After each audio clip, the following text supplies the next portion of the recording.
ramp continues to be closed with an earlier crash. And finally, 80 eastbound, solid between Seneca Interchange and Lisbon with a crash. That's traffic. I'm Paul Bodenloss on AM 560, The Answer.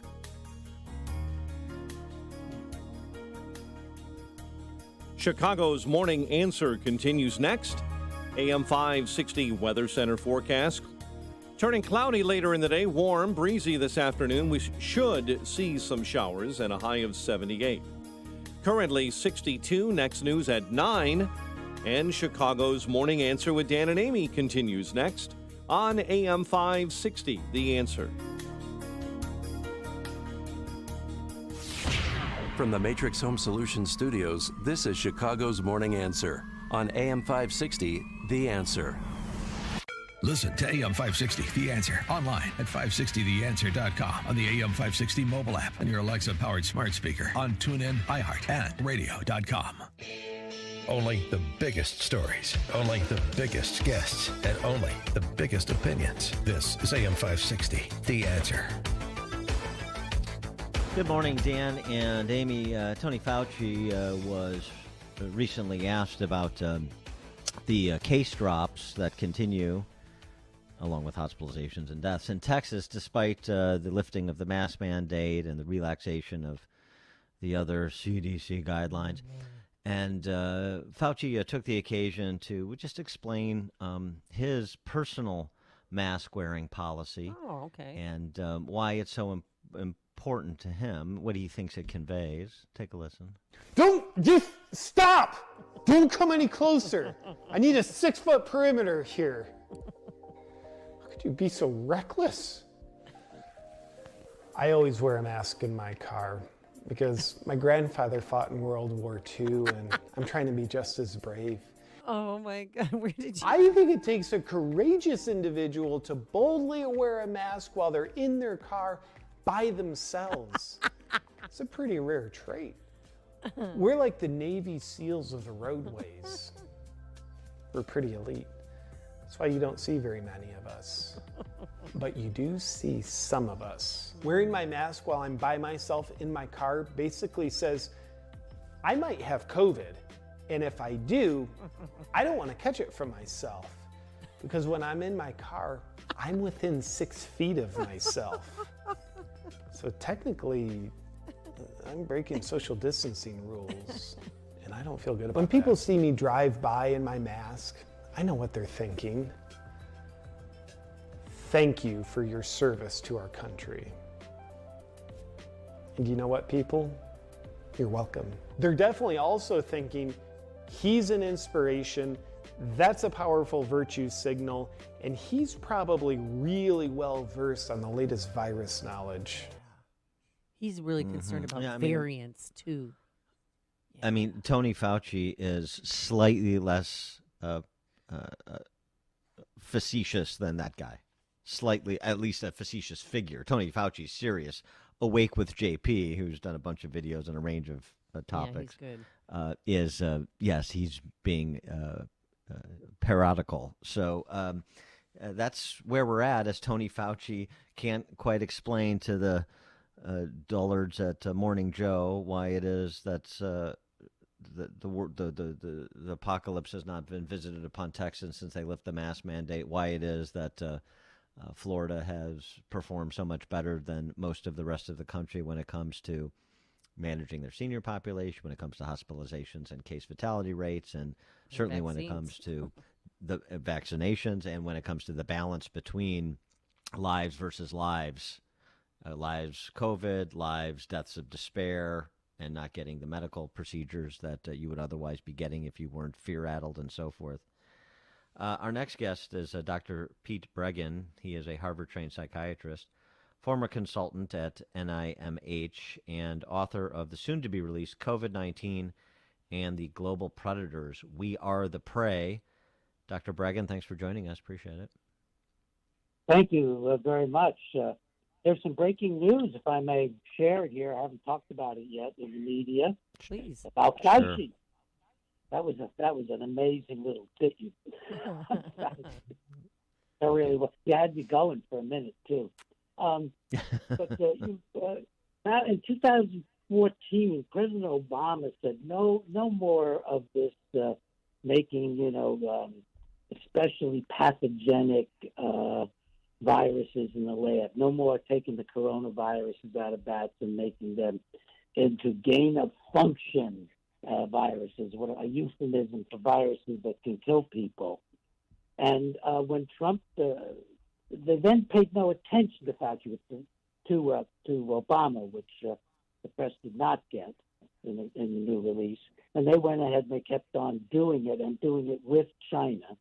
And then in 2017, after Trump had been in office for a good part of the year, they went ahead, we now know with certainty, and not only without Trump's permission, but not only using the legal review board, Fauci, along with Francis Collins, who's the NIH head, went ahead and sent hundreds of thousands of dollars to the Wuhan Institute to continue this research with China and to continue making these dreadful viruses. But Fauci is a kind of an outlaw.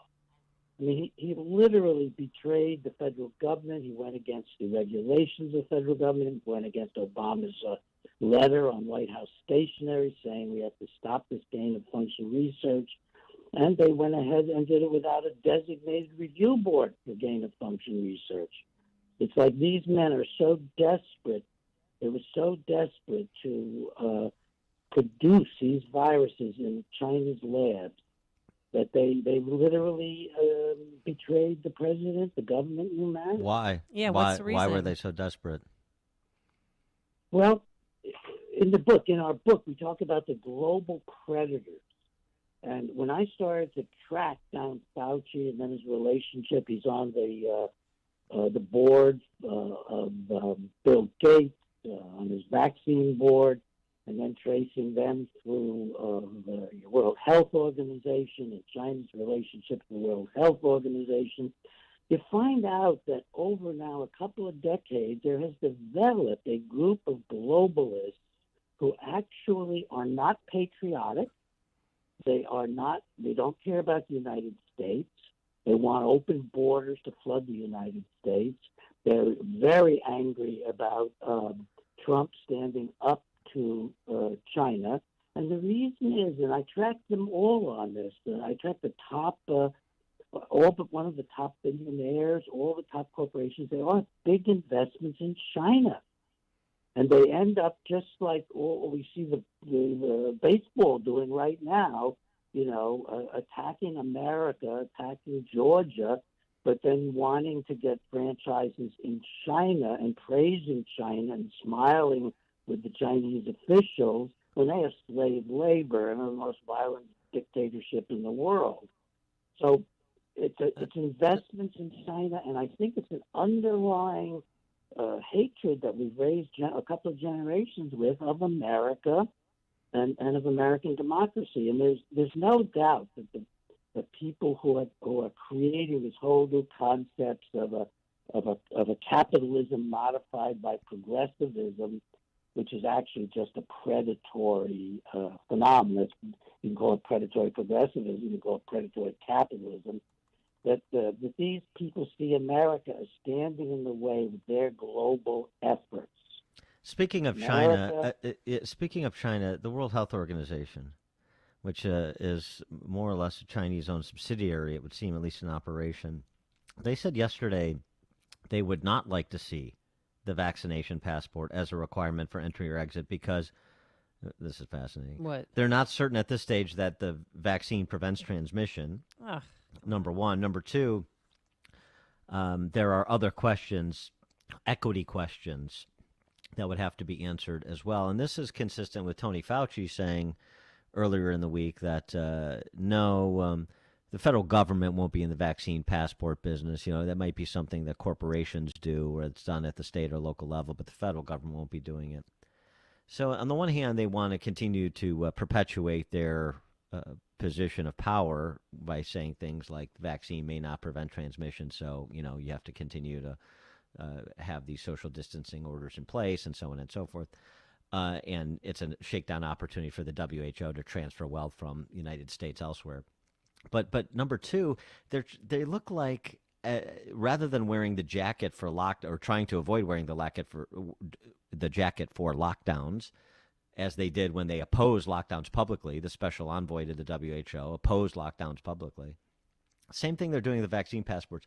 Oppose them publicly because they're going to happen anyway, and then they have some separation to say, well, we didn't take a position on it. It's really not our purview, but if they want to lock down, fine. We didn't take a position on it. It's really not our purview, but if they want to install vaccine passports, mandate vaccine passports, then that's their decision. It seems like there's a little bit of ham and egging going on between the people like Fauci and the WHO and leaders at the federal and state levels? Well, I suspect they're all in on it together. These folks have been pretty much they're all predators. They're all predators. Joe Biden's corrupt family involved in China and is the chief envoy on these issues. John Kerry works with the Biden family, and they've been corrupt as well. So I think it's more of a kind of purposeful, let's sow confusion, let's make people so bamboozled about what exactly is going to happen, and then meanwhile, we're just going to go about our business. It's like Fauci in the beginning saying, no, you can't wear masks, we need them for the hospitals. Then later on, you must wear masks, even though there's no scientific basis for it whatsoever. In fact, masks are not healthy to wear. It's like, I think that in addition to fear, they sow fear and confusion.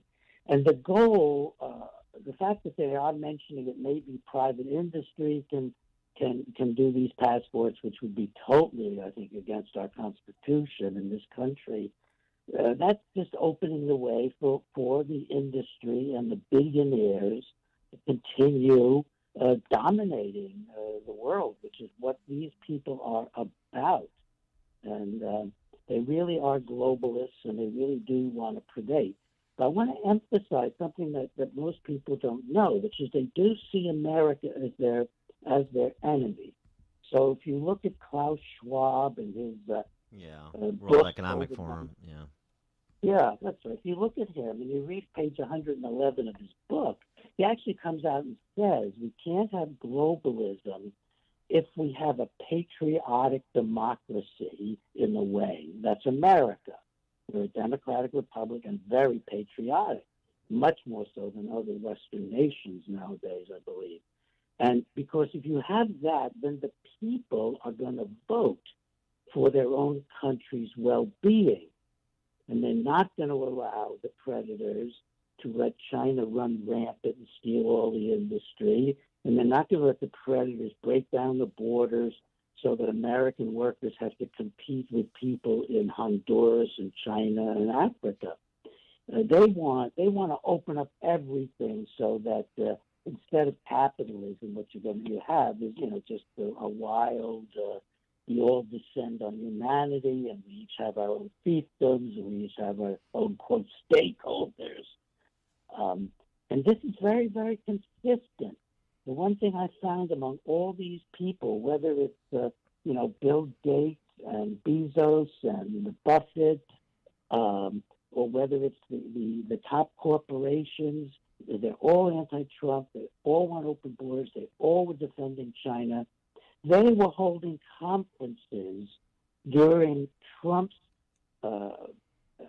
stewardship of the country, in which they invited the premier of China, Xi Jinping, to come and be a star and to smile with him about recoupling with China. They're desperately afraid, these billionaires and corporations, including our sports industry. Right. And I explained everything that was going on. Desperately afraid of losing China. Since you're a Harvard-trained psychiatrist, I'd like to get your medical. Well, Amy would like to know what your hourly rate is, and then I would like to get your expert opinion on this. There's a story in the Wall Street Journal this week that's really interesting. When the pandemic ends, means the return of anxiety. And part of the return of anxiety, for those that are not already like fear-addled and anxious because of the lockdowns and the social isolation and so forth, the argument is that people have a sense of control over their lives that they didn't have before. In isolation, I guess, or semi-isolation, but they have a sense of control, and maybe it's the false sense of control, like I'm in charge of defeating this virus, I'm controlling it, I'm controlling my safety, I have more dominion over my workspace, where it is, and how I work, and my kids with the school and so forth. And they're going to be more anxious because, freedom can be an anxious-inducing state of affairs. And some people would rather just be under the thumb of the state, it would appear. It's just such an interesting approach to the anxiety question, sort of from the complete other angle of the lockdowns inducing anxiety to the lack of lockdowns inducing anxiety to some that are ready to serve as, as plebeians of the federal government. Well, I have not seen that yet. We're in the middle here of just finishing a book.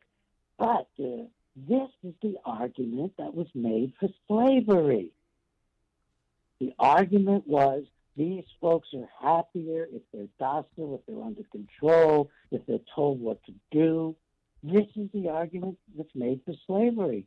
And it also has been the approach of communist China and Russia toward its people, that these people are more secure when they're taken care of, more secure when they've got all their, their fake income coming in while they do their fake work.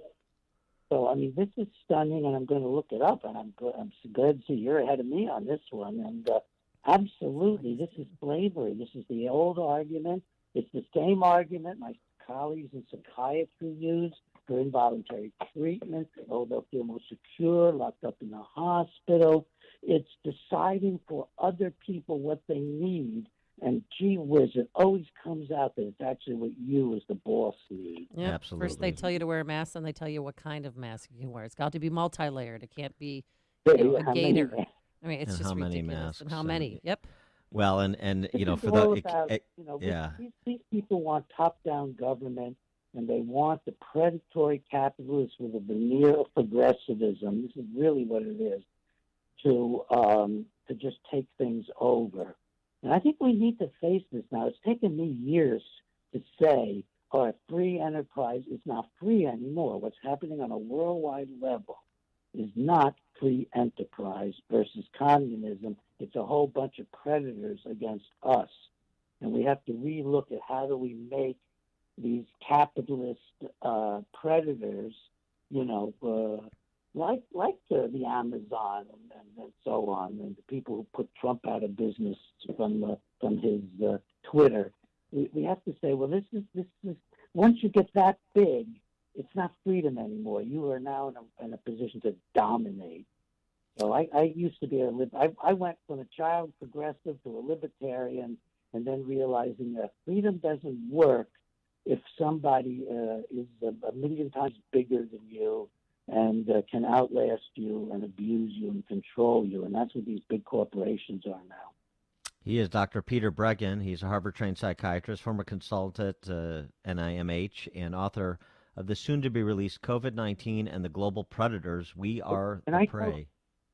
Can I tell people how to get the book real quick? Yeah. Sure, please. Okay.